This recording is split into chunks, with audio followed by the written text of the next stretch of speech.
Good morning friends आज हम करेंगे एडवांस मैथ का लेक्चर नंबर 24 और फ्रेंड्स ये ज्योमेट्री का भी पार्ट 24 होने वाला है।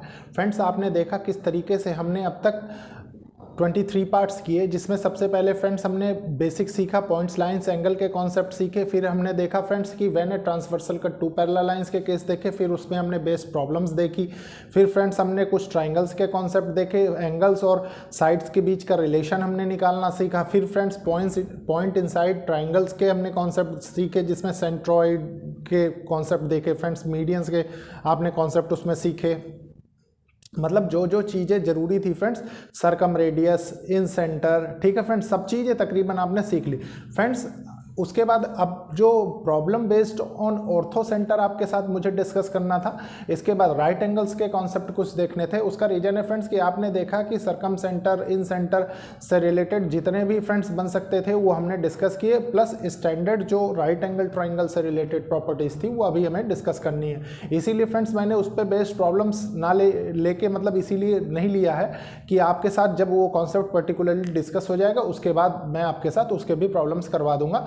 उसके बाद फ्रेंड्स फिर हम सिमिलरिटी के कॉन्सेप्ट पढ़ेंगे, कॉन्ग्रुएंसी के कुछ कॉन्सेप्ट सीखेंगे। उसके बाद फिर फ्रेंड्स क्वाड्रिलेटरल देखेंगे, सर्कल्स देखेंगे, पॉलीगन्स देखेंगे। मतलब कंप्लीट तो हम पूरी ज्योमेट्री करेंगे, लेकिन फ्रेंड्स एक सिस्टमैटिक वाइज, ताकि कोई कंफ्यूजन कभी ना हो आपको प्रीवियस जो भी कॉन्सेप्ट्स हैं उनको इंटर रिलेट करने में, इसलिए। ठीक है फ्रेंड्स, मैं आपसे पहले भी कई बार बता चुका हूँ कि ये एक इनिशिएटिव है उन लोगों के लिए जो लोग महंगी पढ़ाई अफोर्ड नहीं कर सकते, प्लस एक अच्छी अपॉर्चुनिटी उन स्टूडेंट्स के लिए जो लोग कॉम्पिटिटिव एग्जाम्स की प्रिपरेशन कर रहे हैं, स्पेशली फ्रेंड्स जहां पे क्वांटिटेटिव एप्टीट्यूड पूछा जाता है। फ्रेंड्स मैंने आपसे कहा कि हम problem based on ortho centre आज देखेंगे, ठीक है, लेकिन उसके पहले फ्रेंड्स आपको थोड़ा सा ऑर्थो सेंटर एक बार रिवाइज करना चाहिए कि ऑर्थो सेंटर होता क्या था। तो मैंने आपको बताया था friends, intersection point of altitude होता था, ठीक है। और आप जानते थे फ्रेंड्स कि ऑर्थो सेंटर में क्या होता था। देखिए कि जो सेंट्रल एंगल बनता था वो, देखिए ऐसे समझिए इसको, मान लीजिए ये होता था ट्रायंगल। थोड़ा सा रफली मैं अभी आपको समझा रहा हूँ ताकि आपको प्रॉब्लम मतलब करने में कोई दिक्कत ना हो। देखिए मान लीजिए ये एक ट्रायंगल होता था, ठीक है, ये ए हो गया, ये बी हो गया, ये सी हो गया, ठीक है। एल्टीट्यूड्स हम ड्रॉ करते थे इन पे, एल्टीट्यूड हमने ड्रॉ कर दिया बहुत इजीली और बहुत अच्छे से। देखिए एक एल्टीट्यूड हमने ये ड्रॉ कर दिया परपेंडिकुलर, एक इस वर्टेक्स से हमने ड्रॉ कर दिया यहाँ पे परपेंडिकुलर, एक ये बन गया यहाँ पे परपेंडिकुलर, ठीक है। और ये जहाँ पे तीनों मिलते थे इस पॉइंट को क्या बोलते थे, यही पॉइंट हमारा ऑर्थो सेंटर होता था, ऑर्थो सेंटर, ठीक है। अब फ्रेंड्स ऑर्थो सेंटर होने के बाद हमने एक चीज और सीखी, क्या, मान लीजिए इसको ओ से डिनोट कर दें हम, ओ से, ठीक है। हमने क्या सीखा कि इसमें एंगल फाइंड करने के लिए कि हम कैसे एंगल फाइंड करें। तो हमेशा ध्यान रखिए फ्रेंड्स, मैंने आपको जो बताया था, जैसे थोड़ा सा रिवाइज करेंगे आप पीछे जाके तो हो जाएगा। एंगल बी ओ सी क्या होता था, 180 माइनस एंगल ए, ठीक है। ऐसी एंगल ए ओ सी क्या होता था, 180 degree minus angle B. Angle मान लीजिए ए ओ बी क्या होता था, 180 डिग्री माइनस सी, ठीक है फ्रेंड्स। इतना आप कॉन्सेप्ट जानते हैं ऑर्थो सेंटर का, तो कोई दिक्कत नहीं है। इसके बाद फ्रेंड्स इस पे स्टार्ट करते हैं, देखते हैं प्रॉब्लम्स। देखिए फ्रेंड्स ये क्वेश्चन है, इस क्वेश्चन को सबसे पहले हम रीड करेंगे, अच्छे से समझेंगे, उसके बाद सॉल्व करेंगे। देखिए क्वेश्चन क्या कह रहा है, in a acute angle triangle ABC O is ortho center, angle A is 60 degree and angle BOC will be, आपसे पूछ रहा है, ठीक है। तो आप क्या करेंगे फ्रेंड्स, acute एंगल मैंने आपको बताया था क्या होते हैं, acute angle less than 90 degree, ठीक है। अब मान लीजिए फ्रेंड्स ये एक ट्राइंगल है, ये A है, ये B है, ये C है, ठीक है। ऑर्थो सेंटर क्या होता था friends, intersection points of altitudes. मान लीजिए एक एल्टीट्यूड ये हो गया, एक एल्टीट्यूड ये हो गया और एक एल्टीट्यूड ये हो गया, ठीक है। ये कहीं पे मिल रहे हैं इस पॉइंट पे, मान लीजिए ये क्या है, ये ऑर्थो सेंटर है। अब फ्रेंड्स एक चीज बताइए, मैंने आपको बताया था प्रॉपर्टीज में, जब ऑर्थो सेंटर की प्रॉपर्टीज हम पढ़ रहे थे, कि ये एंगल कितना दिया हुआ, देखिए इसमें ये एंगल गिवन है, इसमें 60 डिग्री, 60 डिग्री लिख लेंगे, ठीक है। मैंने आपको ये बताया था फ्रेंड्स कि जब भी कभी ये एंगल पूछे आपसे ऑर्थो सेंटर वाला एंगल, तो आप कैसे फाइंड करेंगे। देखिए angle BOC equals to 180 degree minus angle A, जो ऑर्थो सेंटर के सामने जो पड़ता था फ्रेंड्स इस ट्राइंगल के, ठीक है फ्रेंड्स, उसी को हम क्या करते थे 180 डिग्री से माइनस कर देते थे। और फ्रेंड्स इस क्वेश्चन में कुछ नहीं है, लेकिन फ्रेंड्स जब आपको कभी ये आइडेंटिटी एग्जामिनर पूछना चाहेगा तो ये क्वेश्चन बना सकता है, ठीक है फ्रेंड्स। तो देखिए आप क्या करेंगे, 180 डिग्री माइनस एंगल ए कितना है 60 डिग्री, तो आंसर कितना आ गया 120 डिग्री। क्या कौन सा एंगल है ये, BOC। फ्रेंड्स एक चीज़ ध्यान रखिए, ये आइडेंटिटी जब भी एग्जामिनर को चेक करना होगा तो आपको इस टाइप का प्रॉब्लम देगा, ठीक है। एंगल BOC हमारे पास आगे कितना आया, ये पूरा एंगल 120 डिग्री, ठीक है। इसके बाद फ्रेंड्स हम देखेंगे नेक्स्ट क्वेश्चन। देखिए फ्रेंड्स इस क्वेश्चन को सबसे पहले हम रीड करेंगे, समझेंगे अच्छे से, उसके बाद सॉल्व करेंगे, ठीक है फ्रेंड्स। देखिए क्वेश्चन क्या कह रहा है, in an obtuse angle triangle ABC, ठीक है, angle B is 120 degree, find angle made bye ortho centre. Ortho centre से वो जितने का एंगल बना रहा है वो हमको पता करना है, ठीक है फ्रेंड्स। तो देखिए आपको मैंने क्या बताया था, ऑब्ट्यूज एंगल क्या होता है, ग्रेटर देन 90 डिग्री, ठीक है फ्रेंड्स। ग्रेटर देन 90 डिग्री का मतलब कुछ इस तरीके से बनेगा, ठीक है। ये angle greater than 90 degree 180 degree आपको बता रहा है, ठीक है। अब देखिए आपने इन दोनों को ज्वाइन कर दिया, ये मान लीजिए A हुआ, ये B हुआ, ये C हुआ, ठीक है।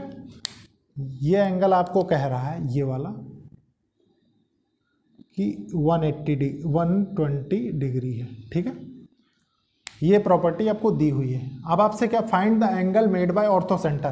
तो फ्रेंड्स ऑब्ट्यूज एंगल का ऑर्थो सेंटर मैंने आपको बताया था कैसे निकालते हैं। पहले एक चीज बताइए, एल्टीट्यूड से परपेंडिकुलर ड्रॉ, अरे वर्टेक्स से परपेंडिकुलर ड्रॉ करना है, ठीक है। एल्टीट्यूड कैसे ड्रॉ होता था, देखिए फ्रेंड्स ये वर्टेक्स है, इससे हमने जब ड्रॉ किया परपेंडिकुलर, एल्टीट्यूड जो भी आप कहिए, कुछ ऐसे जाएगा, ठीक है। उसके बाद फ्रेंड्स हम कहाँ से ड्रॉ करते थे, इससे ड्रॉ करते थे, ठीक है। इससे आपने ड्रॉ किया, मान लीजिए ये हो गया, ठीक है। उसके बाद इसको एक्सटेंड करते थे यहाँ पे, ये हो गया। उसके बाद यहाँ से हम गिराते थे परपेंडिकुलर,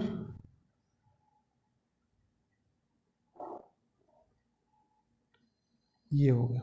और ये हमारा क्या होता था, ये हमारा ऑर्थो सेंटर होता था, ठीक है। इसको आपको परपेंडिकुलर दिखाना होता था तो आप क्या करते थे, इस लाइन को एक्सटेंड कर देते थे, ठीक है। ये हो गया। अब फ्रेंड्स देखिए ये आपके पास टोटल फिगर निकल के आता था और आपसे ये एंगल पूछ रहा है वो, ठीक है। Find the angle made bye ortho centre. तो आप क्या करेंगे, कुछ नहीं, आप जानते हैं फ्रेंड्स कि ये एंगल है 120 डिग्री, तो ये एंगल कितना होगा, ये वाला, ये भी 120 डिग्री होगा। और फ्रेंड्स आप ये भी जानते हैं कि ये 90 बना रहा है तो ये भी 90 बना रहा होगा, ये भी 90 बना रहा होगा। और फ्रेंड्स आपने पहले पढ़ा होगा, देखिए आपसे ये वाला एंगल वो पूछ रहा है, ये वाला, ठीक है, ये वाला आपने फ्रेंड्स पहले पढ़ा होगा बेसिक क्लासेस में कि ये क्वाड्रिलेटरल की शेप बन रही है कि नहीं, ठीक है। तो सम ऑफ अपोजिट एंगल 180 डिग्री होता है, तो मान लीजिए ये 180 डिग्री होगा तो ये कितना होगा, ये 20 + 60, ये 180 डिग्री हो गया। तो इस पे जो ये वाला एंगल आ रहा है वो कितना आ रहा है, एंगल मेड बाय नहीं, एंगल डायरेक्ट लिखेंगे फ्रेंड्स क्या, AOC, angle AOC equals to कितना था 180 डिग्री माइनस एंगल B, ठीक है, ये होता था। तो इसको कर देंगे तो कितना आएगा 180 माइनस 120, ठीक है, तो ये आ गया 60 डिग्री। तो ये एंगल आपके पास आ गया, ठीक है, AOC। क्वाड्रिलेटरल के रूल से भी आप जान गए, ठीक है। तो इसमें फ्रेंड्स कोई कंफ्यूजन नहीं होगी आपको, स्पेशली फ्रेंड्स इस पे तो ये आपको एप्लीकेबल करने की जरूरत नहीं, क्योंकि ये तो सेंटर के लिए होता है, ठीक है, इसके लिए होगा ये। लेकिन इसके लिए क्या होगा, इस तो डायरेक्टली आप क्वाड्रिलेटरल के रिलेशन से आप इस एंगल को फाइंड कर सकते हैं, ठीक है। तो ये था फ्रेंड्स क्वेश्चन। इसके बाद हम देखते हैं नेक्स्ट क्वेश्चन। देखिए फ्रेंड्स, सबसे पहले इस क्वेश्चन को हम रीड करेंगे, समझेंगे। उसका रीजन है फ्रेंड्स कि इस पे बेस्ड जो फार्मूला है वो मैंने पहले आपसे डिस्कस नहीं किया था, वो फार्मूला मुझे डिस्कस करना था, इसीलिए मैंने ये क्वेश्चन लिया है। उसका रीजन है फ्रेंड्स कि ये ऐसा फार्मूला है कि इसका प्रूफ भी आपको देखने की जरूरत नहीं, सिर्फ इसको एज इट इज़ याद करना है। ठीक है फ्रेंड्स, देखिए क्या है। In the if the circumradius of a triangle is 8 cm, circumradius friends 8 centimetre है, ठीक है, and in radius is 2 centimetre, ठीक है। Find the distance between circum centre and in centre, के बीच की डिस्टेंस आपसे पूछ रहा है, ठीक है। फ्रेंड्स एक चीज़ बताइए, आप ट्राइंगल के थ्रू जानते हैं, ठीक है, नहीं भी जानते तो आप पीछे से रिवाइज कर सकते हैं, ठीक है, इससे कोई मतलब आपको कन्फ्यूजन नहीं होगी। तो देखिए फ्रेंड्स, होता क्या है, इसका डायरेक्ट फार्मूला ध्यान रखिए, distance between circumcenter and in center कितना होता है,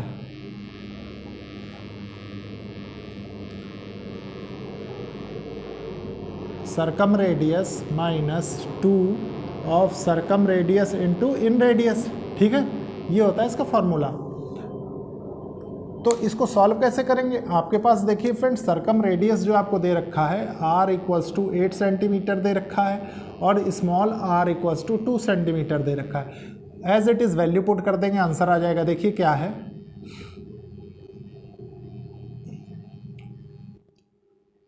8 का स्क्वायर माइनस 2 इंटू 8 इंटू 2, ठीक है, तो कितना हो जाएगा, देखिए 64 माइनस 8 दूनी 16 दूना 32, ठीक है, ये 32 हो गया। तो यहाँ से आया कितना, √32 आ गया। अब फ्रेंड्स √32 को आप क्या लिख सकते हैं, 16 2 जा, देखिए इसको आप ब्रेक करके ऐसे ना लिख के, इसको आप ब्रेक करके ये भी तो लिख सकते हैं 16 इंटू 2। और फ्रेंड्स आप जानते हैं कि 16 क्या होता है, 16 4 का स्क्वायर होता है, ठीक है। तो ये क्या हो जाएगा, 4√2 सेंटीमीटर, ठीक है फ्रेंड्स। डिस्टेंस बिटवीन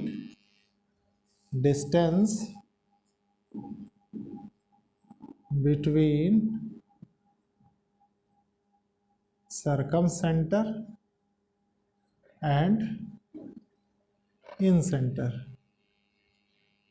ठीक है फ्रेंड्स, ये आ गया, इसको इधर लिख लीजिए, इक्वल्स टू 4√2 सेंटीमीटर, ठीक है फ्रेंड्स। फ्रेंड्स एक चीज़ हमेशा ध्यान रखिए, इस पे बेस्ड क्वेश्चन कभी कभी देखे जाते हैं, तो इसलिए इसको याद रखिएगा एज इट इज़, ठीक है फ्रेंड्स, इसको, इस फार्मूले को, ठीक है, बहुत इजी है, कोई हार्ड नहीं है। आर क्या है, सर्कम रेडियस है, मैं लिख देता हूँ, आर क्या है,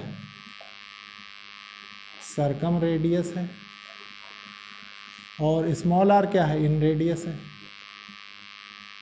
ठीक है, वेयर, ठीक है, ये हो गया फार्मूला। और फ्रेंड्स इसके बाद अब हम स्टार्ट करेंगे राइट एंगल ट्राइंगल के सर्कम सेंटर, सर्कम रेडियस, इन सेंटर, इन रेडियस को देखना, ठीक है फ्रेंड्स। उसका रीजन है फ्रेंड्स की कॉन्सेप्चुअल क्लैरिटी की बहुत ज़्यादा ज़रूरत है कॉन्सेप्चुअल क्लैरिटी के लिए, कि आप टू द डेप्थ उसको समझें, ठीक है फ्रेंड्स। तो देखते हैं, देखिए फ्रेंड्स अब हम क्या देखेंगे, cases of circum radius and in radius in right angle triangle, ठीक है फ्रेंड्स। तो हेडिंग डालते हैं, case of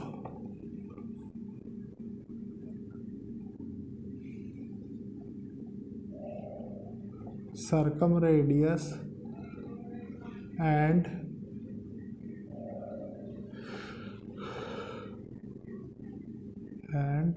in radius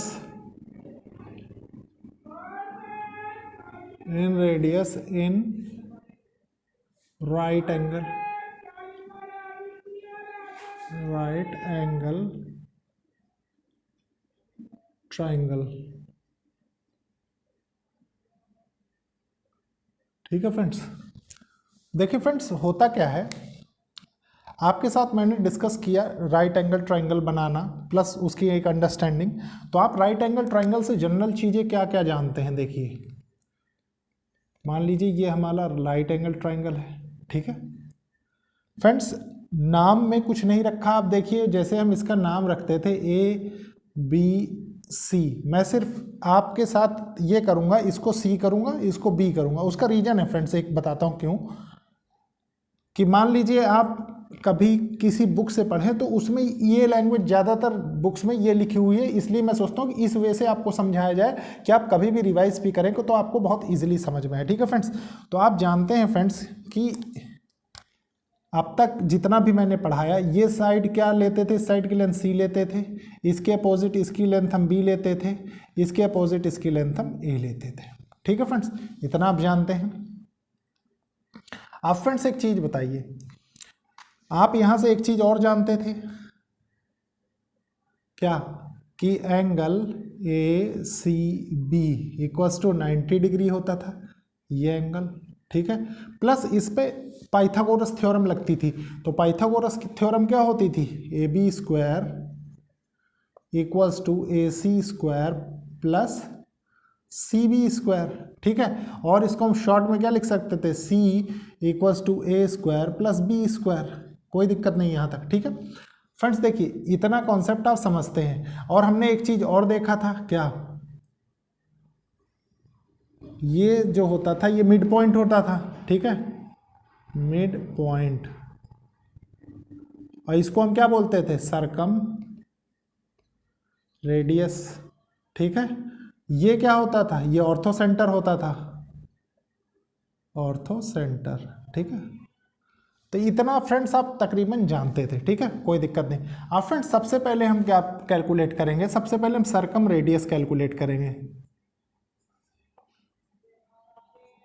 सरकम radius, ठीक है, तो सरकम रेडियस में क्या होता है फ्रेंड्स, कुछ नहीं। आपने सरकम रेडियस का जो फॉर्मूला देखा था मेरे से, जो मैंने आपको बताया था एरिया ऑफ ट्राइंगल्स में, याद करिए वो क्या बताया था, delta area of triangle equals to ABC product of ABC। ठीक है, उसके बाद फ्रेंड्स क्या होता था, 4R। तो आपको ये R इसमें कैलकुलेट करना मैं सिखाऊंगा। तो R क्या, R आपको कैलकुलेट करना है, तो ABC/4 डेल्टा। ठीक है फ्रेंड्स, रख देंगे एरिया। अब फ्रेंड्स इसमें क्या करेंगे, सिंपल एरिया की वैल्यू रखेंगे। ठीक है, कैसे, देखिए एरिया ऑफ ट्राइंगल क्या होता है, देखिए R equals to ABC/4 into half base, base चाहे इसको मानिए चाहे इसको, A इंटू B। ठीक है, ये हो गया। तो अब फ्रेंड्स देखिए अब क्या होगा, सरकम रेडियस क्या होगा, यहाँ से बहुत इजीली पता लग जाएगा आपको। देखिए ए बी कैंसिल हो गए और ये 2। ठीक है, तो R equals to C/2।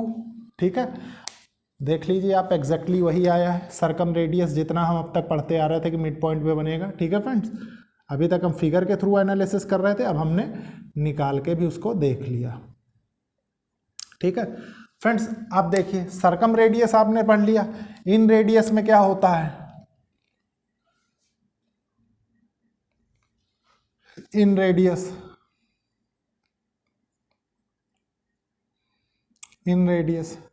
In radius का फॉर्मूला हम क्या पढ़ते थे, delta equals to R into S.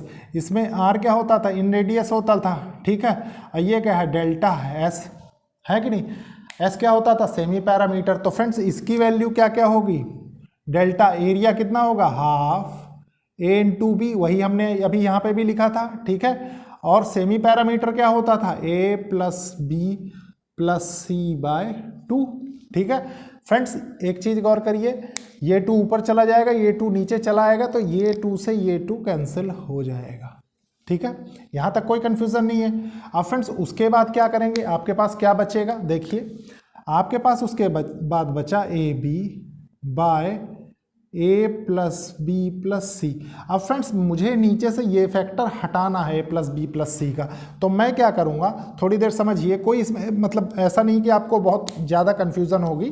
ठीक है, बस इसको ऐसे रख दें। ठीक है, अब क्या करेंगे, इनटू जो है फ्रेंड्स इसको माइनस साइन के साथ रखेंगे। देखिए A plus B minus C रख दें, इधर भी A plus B minus C रख दें, तो ये क्या बन जाएगा,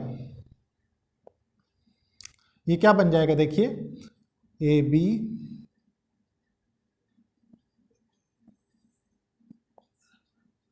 न्यूमरेटर में ये हो जाएगा, डिनोमिनेटर में क्या होगा, a प्लस बी का स्क्वायर माइनस सी का स्क्वायर, ठीक है।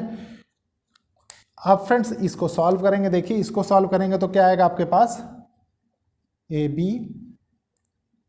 ए प्लस बी माइनस सी,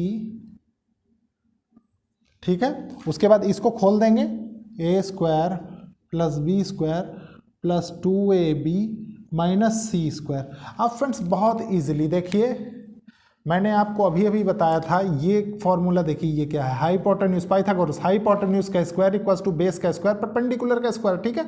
तो सिंपली आप यहाँ से क्या रियलाइज कर सकते हैं, ये जो टर्म आपको दी हुई है ये वाली, ये किसके बराबर है, ये सी स्क्वायर के बराबर है। तो ये सी स्क्वायर कैंसिल हो जाएगा, ठीक है।